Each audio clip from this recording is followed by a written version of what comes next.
வாழ்க வளமுடன். ஹாய் சகோஸ். இதயம் மீட்டும் மெல்லிசை போல உங்கள் மனதை மயக்கப் போகும் எழுத்தாளர் தீபா பாபு அவர்களின் கற்பனை சிதறல்களுக்குள் நம் பயணத்தை தொடங்கலாமா? அத்தியாயம் 16. கல்யாணம் முடிஞ்ச அடுத்த நிமிஷம் அவங்க வீட்டுக்கு அனுப்பி வச்சுட்டாங்க. கழுத்து வர பயம் அடைச்சிருந்துச்சு. எச்சி முழுங்குறது கூட எனக்கு சிரமமா இருந்தது. அந்த ஆனந்த் வீட்டுல இல்ல, வெளியே எங்க போயிட்டான் போல இருக்கு. அத்தை வீட்டுல உள்ள வேலைகள் எல்லாம் முடிச்சுட்டு சமைக்க சொல்லிட்டா. சாயங்காலம் முடிஞ்சு ராத்திரி தொடங்குற நேரம் வேறொரு புடவைய கொடுத்து கட்டிக்க சொன்னாங்க. யாரையும் எதிர்த்து பழக்கம் இல்லாததுனால சொன்னதை செஞ்சேன். அதுக்கப்புறம் என்ன முன்னாடி அறைக்கு விடவே இல்லை. கொஞ்ச நேரம் கழிச்சு சரி போய் தூங்குன்னு சொன்னாங்க. பரவாயில்ல, நான் இங்கேயேன்னு முடிக்கிறதுக்குள்ள சொல்றத மட்டும் செய்யி ஆனந்த் ரூமுக்கு போடின்னு என்ன சொன்னேன்னு என்னை இழுத்து கொண்டு போய் அவன் ரூம்ல விட்டு கதவை சாத்திட்டாங்க. அன்னைக்கு காலையில இருந்தே அவன் முகத்தை நிமிர்ந்து பார்க்க எனக்கு தைரியம் இல்ல. ஏய், இங்க பாருடி என்று அழைத்தான். நான் நடுங்கிக்கிட்டே அவனை பார்த்தேன். அவன் கண்கள்ல கொலைவெறி தெரிஞ்சது. நல்லா குடிச்சிருந்தான். உனக்கு எவ்வளவு திமிரு இருந்தா வேண்டான்னு சொல்லியும் என்ன கல்யாணம் பண்ணிட்டு வந்திருப்ப. இனி உறவினர்கள் முன்னாடி நான் தலை நிமிர்ந்து நடக்க முடியுமாடி? ஒரு நடத்த கட்டவளுடைய பொண்ண மனைவியாக்கிட்டியான்னு அவன் என் முகத்திலேயே காரை துப்புவான்னு பக்கத்துல வந்து என்ன முரட்டுத்தனமா உழுக்குனா. அடுத்து ஏண்டா என்ன கல்யாணம் பண்ணிட்டோன்னு நினைச்சு நீ நினைச்சு சாகணுண்டின்னு என்ன என்ன என அதற்கு மேல் பேச இயலாமல் நடுங்கியபடி சித்துவின் தோளில் முகம் புதைத்துக் கொண்டு சிறிது நேரம் கேவினாள் சிந்து. இக்கொடுமைக்கு என்ன வார்த்தை சொல்லி ஆறுதல் படுத்த முடியும் என்று உள்ளுக்குள் நொறுங்கியவன் தன் அணைப்பை மட்டும் பதிலாக தந்தான். அப்புறம் என்னால தினமும் அந்த அசிங்கத்தை சகிச்சுக்கவே முடியாம என்னை விட்டுடுன்னு அவங்கள்ட்ட எவ்வளவோ கெஞ்சி பார்த்தேன். அவனும் சரி, அவன் அம்மாவும் சரி, அத கொஞ்சம் கூட கண்டுக்கவே இல்லை. அவளுக்கு என்ன வச்சு அப்பா வீட்டுல பிளாக்மெயில் செஞ்ச போவோம். அவங்களோட கொடுமையை தாங்க முடியாம 4 நாள் அப்பாவுக்கு போன் பண்ணி என்ன வந்து கூட்டிட்டு போங்கன்னு கெஞ்சின. இந்த ஜென்மத்துல இதுதான் வாழ்க்கைன்னு சொல்லி மறுத்துட்டார் அவரு. அதிர்ச்சியான நான் தற்கொலைக்கு முயற்சி பண்ண. என் வஞ்சம் தீக்காம உன்னை சாக விட மாட்டேன்னு அவன் அதையும் தடுத்துட்டான். வாழ்க்கையே வெறுத்து போயிடுச்சு. உயிர் வாழ்ற ஆசை கொஞ்சம் கூட இல்ல. 24 மணி நேரமும் என் உயிரை எடுத்துக்கிட்டே இருந்தார். அந்த கடவுள்கிட்ட மந்திரம் போல ஜெபிக்க ஆரம்பிச்சேன். கடைசி வரை அவர் அதை செய்யவே இல்லை. ஆனா அந்த துன்பத்துல இருந்து எனக்கு விடுதலை கொடுத்தாரு. ஒரு நாள் காலையில என் அத்தை ஐயோ ஐயோன்னு லபலபான்னு கத்துனா. நான் எதையும் கண்டுக்கல. அப்புறம் தான் தெரிய வந்தது, பைக் ஆக்சிடென்ட்ல அந்த ஆனந்த் இறந்து போயிட்டான்னு. அதை கேட்டது எனக்கு அவ்வளவு சந்தோஷம். அப்பாடா, அவ கொடுமையில இருந்து விடுதலை அடைஞ்சிட்டோன்னு சந்தோஷ கண்ணீர் தான் எனக்கு ஊற்றா பெருகினுச்சு. உறவினர்கள், நண்பர்கள்னு வீடு முழுக்க கூட்டம் நிறைஞ்சிருந்தது. அவன் உடலை எடுக்க போற நேரம் அதுக்கு பக்கத்துல என்ன உட்கார வச்சு தலையோட தண்ணி ஊத்தி எல்லா சாங்கியங்களும் செஞ்சாங்க. நான் ஏந்திரத்தனமா இருந்தேன். இந்த ராசி கெட்டவளாலதான் என் மகன் போய் சேர்ந்துட்டான்னு அத்தை ஒப்பாரி வச்சு அழுதா. நான் எதுக்கும் வருத்தப்படல. மனம் அமைதியா நிர்மலமா இருந்தது. அவன் உடலை எடுத்துட்டு போற நேரம் சம்பிரதாயமா பெண்கள் தெருமுனை வரைக்கும் போனாங்க. ஆண்களும் மயானத்துக்கு கிளம்புனாங்க. நான் அப்படியே வாசல்ல நின்ன இடத்துலயே சில போல நின்னுட்டு இருந்தேன். அப்போ எங்க இருந்துதான் உதிச்சதோ என் மூளையில ஒரு பொறி வந்துச்சு. எனக்குன்னு யாருமே இல்லாம என்னை நேசிக்கிற மனிதர்கள் இல்லாத இடத்துல இன்னமும் நான் ஏன் இருக்கணும் அப்படின்னு உள்ள இருந்து ஏதோ ஒண்ணு அந்த இடத்தை விட்டு கிளம்ப சொல்லி என்னை விரட்டி அடிச்சது என்று ஒரே மூச்சில் கடகடவென்று சொல்லி முடித்து மெல்ல இலைப்பாரினாள் சிந்து. ஆறுதலாக அவள் தலையோடு தன் தலையை சாய்த்து மெல்ல முதுகை வருடி கொண்டிருந்தான் சித்து. கால் போன போக்குல இலக்கே இல்லாம அவங்களுக்கு எதிர் திசையில நடந்துகிட்டு இருந்தேன்.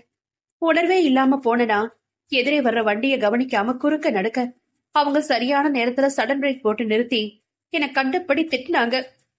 நான் எதுவும் பேசாம அவங்களையே அமைதியா பார்க்க என்னை ஏற இறங்க பார்த்த அந்த பொண்ணு என்ன நினைச்சாலும் எங்க போறேன்னு கேட்டா.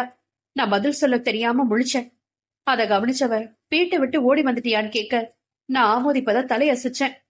என் படிப்பை விசாரிச்சா. என்னோட வர்றியா, வீட்டுல நான் மட்டும்தான் இருக்கேன்னு சொன்னா. வேறு வழி தெரியாததுனால சம்மதிச்சு அவளோட வந்தேன்.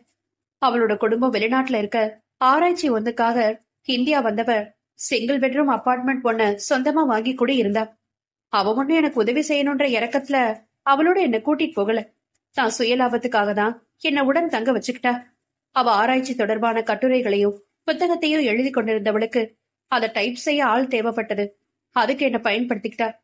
விஷயம் புரிஞ்சாலும் யாருமே இல்லாத அனாதையா இருக்கிறவளுக்கு பாதுகாப்புன்னு நான் எதையும் கண்டுக்கல. அவ வீட்டு வேலை, சமையல் வேலை எல்லாத்தையுமே செஞ்சேன். இந்நிலையில தான் ஒரு நாள் நான் கர்ப்பமா இருக்கிறது எனக்கு தெரிஞ்சுது. உனக்கு பாரமா இது எதுக்குன்னு அதை கலைக்க சொல்லி இலவச ஆலோசனை கூட கொடுத்தா அவ. என்னை பத்தின முழு விவரமும் தெரியாதுனாலும் கணவன் இல்லன்றதுக்காக அவளுக்கு தெரியும்ல, அதான் ஏனோ அந்த காரியத்தை செய்ய என் மனசு விரும்பவே இல்லை. அந்த நேரத்துல என்னை பத்தி கொஞ்சமும் கவலை கொள்ளாத பெற்றவர்களோட நினைவுதான் வந்தது.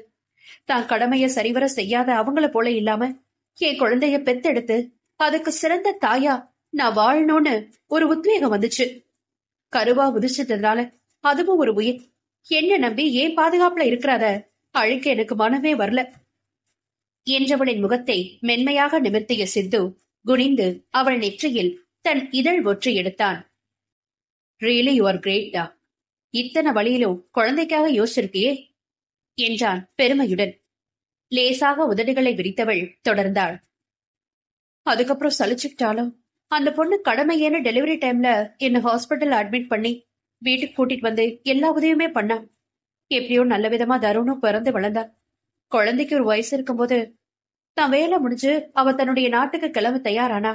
அதுவரை அவளுக்கு தேவைப்பட்டனா, அதுக்கு மேல தேவைப்படல. வீட்டை விற்க போறதா சொல்லவும் எனக்கு பலத்த அதிர்ச்சி. அந்த வீட்டை விட்டா எனக்கு வேற கதையே இல்லையே. எங்களோட பாதுகாப்பு குறிச்சு அச்சமா இருந்துச்சு.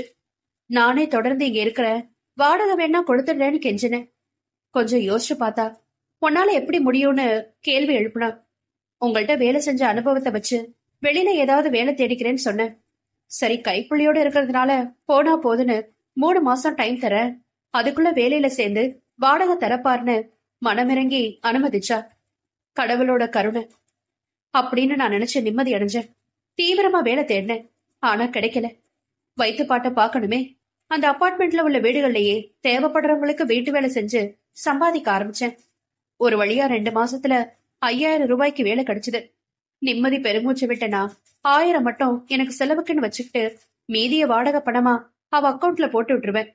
அடுத்தடுத்த ஆண்டுகள்ல என் வேலை திறனை பார்த்து 6000 அதிகரிச்சு பிறகு போன மாசம் வரை 7000 சம்பளமா வாங்கினேன்.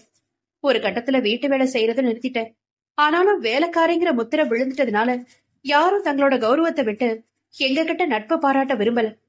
விவரம் தெரிய ஆரம்பிச்சதுல இருந்து இது போன்ற அனுபவங்களால தனிச்சு வளர்ந்த எனக்கு எதுவும் வித்தியாசமா படல. ஆனா குழந்தையோட மனசு அது மிகவும் பாதிக்க ஆரம்பிச்சது. வளர வளர தனக்கு தந்தை இல்லைன்ற உணர்வும் மற்றவர்கள் எங்களை தனிமைப்படுத்துறத கண்டும் உள்ளுக்குள்ளேயே ஒடுங்க ஆரம்பிச்சான் அவன். அவனுக்கு சிறந்த தாயா வாழணும்னு நினைச்ச எனக்கு சமூகத்துல அவனுக்கான சரியான அங்கீகாரத்தை தேடித்தர முடியலையென்ற கவலையே எந்நேரமும் என் மனசை அரிச்சுக்கிட்டே இருந்தது என வேதனையோடு தன் கதையை சொல்லி முடித்தவள் ஆயாசமாக கண்களை மூடிக்கொண்டாள். அவள் தலையை வருடியவன், கவலைப்படாதரா, இந்த சமூகமே தருண வியந்து திரும்பி பாக்குறவண்ணோ நிச்சயமா அவனை உயர்ந்த மனிதனா நாம வளர்த்து காட்டுவோம் என்று உறுதியளித்தான் சித்து. என்றவள் நிமிர்ந்து கண்கள் கலங்க அவனை நோக்கினாள். இன்னும் என்னடா, உன் மனசுல இருக்க வேதனை எல்லாத்தையும் தொட தெரிஞ்சிடு என்றான். இல்ல, அன்னைக்கு புடவை வேணான்னு மறுத்தது இதனாலதான். எனக்கு புடவைய நினைச்சாலே அந்த அசிங்கம் தான் நினைவுக்கு வருது. நெஞ்செல்லாம் பதறுது என்றாள் விழிகளில் வழியும் நீரோடு. அதனால என்ன கண்ணுமா, பரவாயில்ல விடு. நம்ம ஆடைகள் உடுத்துறது நம்ம மானத்தை காப்பாத்துறதுக்காகத்தான். அதான் உன் வேதனையை நினைவுபடுத்துதுன்னா அப்படிப்பட்டது நமக்கு தேவையே இல்ல, வேண்டாம். இத்தனை வருஷங்களா உன்னை அழுத்திக்கிட்டு இருந்த துயரங்கள் அத்தனையையும் நீ வெளியே கொட்டிட்டல. இனிமே உன் காலியான நெஞ்சில திரும்பவும் அந்த நினைவுகள் பாதிக்காம நாம சந்தோஷமா வாழ்வோம். அந்த நம்பிக்கை எனக்கு இருக்குடா. பழசையே நினைச்சிட்டு இருக்காம நீயும் அதுக்கு ஒத்துழைக்கணும், சரியா என்றான் சித்து அவள் கண்ணம் வருடி.